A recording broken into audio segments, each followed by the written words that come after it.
नमस्कार, स्वागत करता हूं मैं आपका YouTube चैनल के इस प्लेटफॉर्म बिस टारगेट एकेडमी में। देखिए अभी जो कंफ्यूजन चल रहा है पुलिस कांस्टेबल फायरमैन के पदों को लेकर कि लड़कियों को सीटें ज़्यादा दे दी गई हैं, लड़कों को कम सीटें दे दी गई हैं।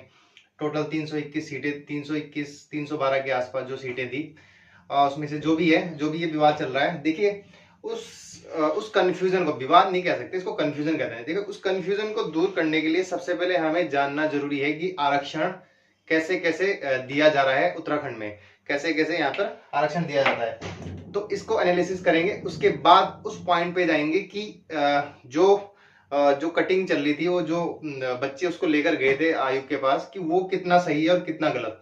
मैं अभी इस पे नहीं जाऊंगा कि वो चीज सही थी या गलत थी। मैं पहले आपको इस चीज के बारे में बताऊंगा, फिर आप खुद ही इस चीज को जज कर लोगे कि हाँ वो चीज सही थी या गलत थी। ठीक है। माफ करना, मुझे बीच बीच में टॉवल यूज करना पड़ता, थोड़ा गर्मी है यहाँ पर, तो उसके लिए कल बच्चे कह रहे थे सर आप ये तो अच्छा लगता है, मुझे पता है, लेकिन थोड़ा गर्मी है यहाँ पर। चलिए आइए डिस्कस कर लेते हैं पुलिस कांस्टेबल फायरमैन के पदों को लेकर जो भी कंफ्यूजन था, उसको समझने से पहले हम आरक्षण समझ लेते हैं। देखिए जो आरक्षण होता है वो राज्य के हाथ में होता है, ठीक है, कि वो राज्य अपने जो कैंडिडेट है उनको किस तरीके से आरक्षण प्रोवाइड करता है। अब आरक्षण है ना, वो दो तरीके का होता है, एक होता है हॉरिजॉन्टल, एक वर्टिकल, यानी कि एक ऊर्ध्वाधर और एक आपका क्षैतिज आरक्षण। ऊर्ध्वाधर वर्टिकल और क्षैतिज हॉरिजॉन्टल। अब जो ऊर्ध्वाधर आरक्षण है, पहले इसको समझ लेते हैं कि ऊर्ध्वाधर आरक्षण क्या होता है, ठीक है। उसके बाद समझ लेंगे कि क्षैतिज आरक्षण क्या होता है।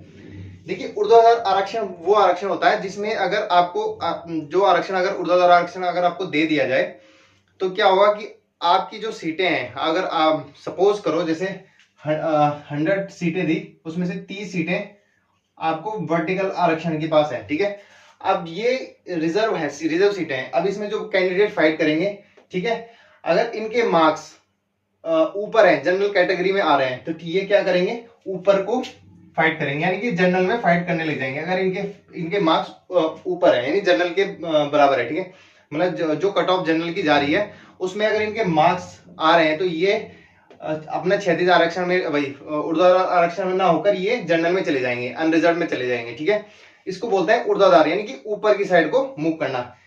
कि अगर इनके कट ऑफ से मार्क्स ऊपर आते हैं, मतलब अगर इनके कट ऑफ के जो मार्क्स हैं, इनके जो मार्क्स आ रहे हैं, अगर वो जनरल में आ रहे हैं, ठीक है, तो ये जनरल में काउंट हो जाते हैं। बाकी की जो सीटें हैं वो नीचे वालों को दे दी जाती है, यानी कि 30% जो सीटें होंगी वो नीचे वालों को दे दी जाती है। पहला पॉइंट कि ऊर्ध्वाधर आरक्षण में क्या होता है, सीटें हैं, जो कैंडिडेट है वो अपवर्ड करते हैं।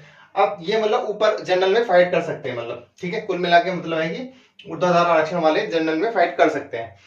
अब क्षैतिज आरक्षण क्या होता है, ये क्षैतिज आरक्षण वो होता है कि ये इनके पास जो सीटें रिजर्व होती हैं, ये सिर्फ उसी में फाइट करते हैं, ठीक है। जैसे ऊर्ध्वाधर आरक्षण में वो उसी में फाइट नहीं करते, अगर उनके मार्क्स ज्यादा हैं तो वो जनरल में चले जाते हैं, ठीक है। ऐसे क्षैतिज आरक्षण में होता है कि ये क्या करते हैं, आपस में फाइट करते हैं। सपोज जैसे 100 वैकेंसी है, 30% आरक्षण वुमेन का है, ठीक है, तो ये इसी में फाइट करेंगी लड़कियां, ठीक है, ये इसी में फाइट करेंगी, ये जनरल की सीट में फाइट नहीं करेंगी, ठीक है। उसके बाद ये जितनी भी सीटें हैं, विमेन हो गया, ऑर्फन हो गया, पीएच हो गया, फिजिकल हैंडीकैप, एक्स सर्विसमैन, ठीक है, तो ये सब क्या है, क्षैतिज आरक्षण।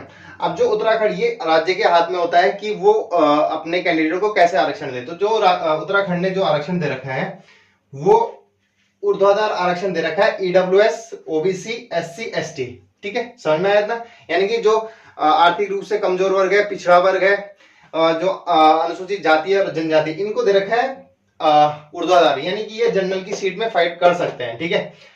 और जो क्षैतिज आरक्षण दे रखा है वो दे रखा है women, orphan, physical handicap, ex serviceman और ये वाला, ठीक है। तो ये इनको दे रखा है क्षैतिज, ये जनरल की सीट में फाइट नहीं कर सकते। अब कितना कितना आरक्षण है वो देख लेते हैं पहले। देखिए ईडब्ल्यूएस का 10% है, ओबीसी का 14% है, आपका एससी का 19, एसटी का 4%, उसके बाद स्वतंत्रता सेनानियों का 2%, भूतपूर्व सैनिकों का 5%, दिव्यांग का 4%, फिजिकल हैंडीकैप का, अनाथ ऑर्फन का 5%। देखिए जो ऑर्फन है ना, ये उत्तराखंड, ये देश का दूसरा राज्य है उत्तराखंड जो ऑर्फन को रिजर्वेशन देने वाला है, ठीक है। पहला महाराष्ट्र है, दूसरा कौन सा है, ये उत्तराखंड, ठीक है। खिलाड़ियों को 4%। अब ये तो है टोटल आरक्षण, ठीक है, आपके सामने मैंने डिटेल दे दी। अब इसको समझते हैं, जो पुलिस फायरमैन की जो भर्तियां थी 445, वो कैसे कैसे डिवाइड हुई थी और उसमें क्या इशू हुआ था। ठीक है, क्या कंफ्यूजन है वो मैं आपको पहले इसकी टेबल बना लेता हूं और उसके माध्यम से आपको समझाऊंगा कि सीटें कैसे कैसे बटी हुई थी। ठीक है, बने रहिए वीडियो में।